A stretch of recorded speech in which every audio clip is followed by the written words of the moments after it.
All right, let's get into it. So what is the beep test to start with? So it's a running test used to estimate an athlete's aerobic capacity. So that's your VO2 max.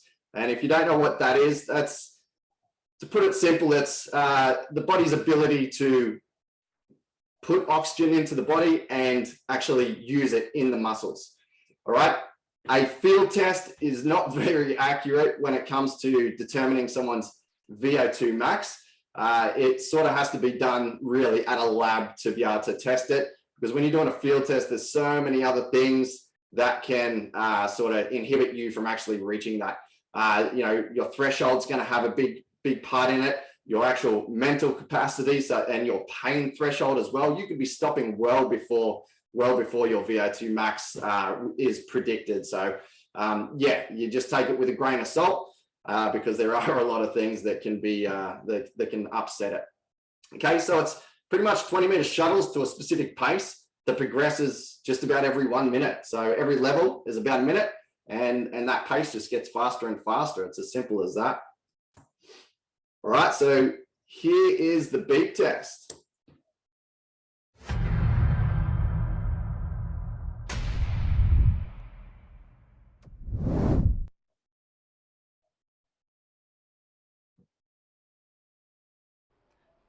The beep test is a multi-stage fitness test conducted on a 20-meter non-slip surface, and it's designed to be able to predict your VO2 max.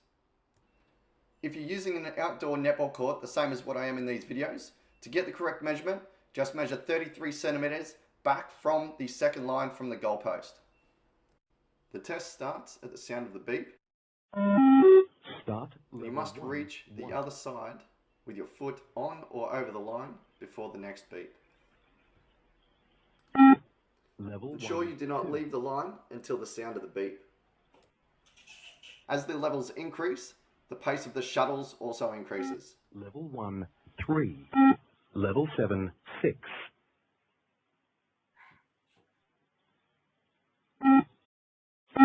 Level 13, 10. Remember, this is a max effort test. Level 13, 11. If you do not make it to the line before the beep, then you'll get a warning. If you miss 2 consecutive beeps, then that is the end of the test for you. All right, pretty simple stuff.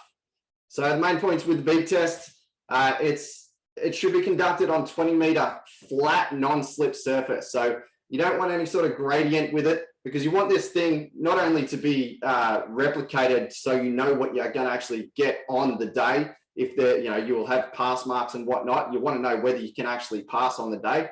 But you want to be able to replicate it wherever you are as well. So if you're on, some track that's got a little bit of an incline, you're not going to be able to replicate that on a different track.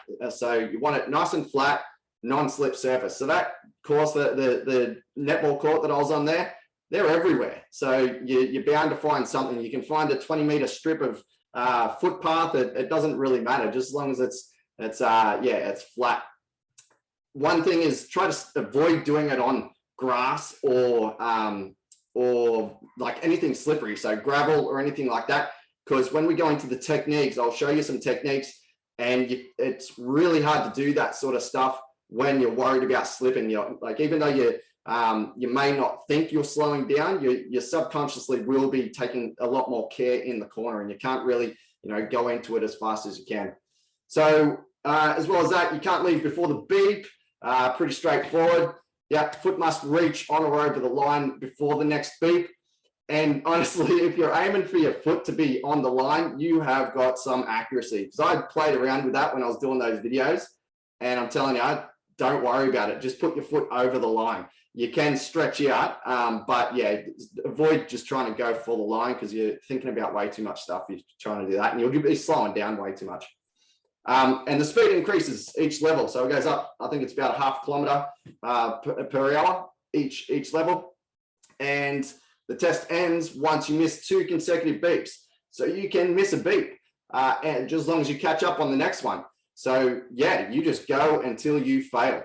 But yeah, most of the time, when you're done, and you just see people just pull out.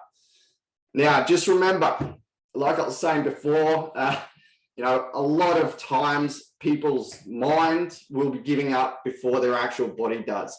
You need to believe that you can actually reach a certain level. And I'm going to, later in the techniques, I'm going to sort of give you a little bit of a tip on how to sort of strengthen up that mind and focus on smaller chunks rather than, your pass mark or something like that.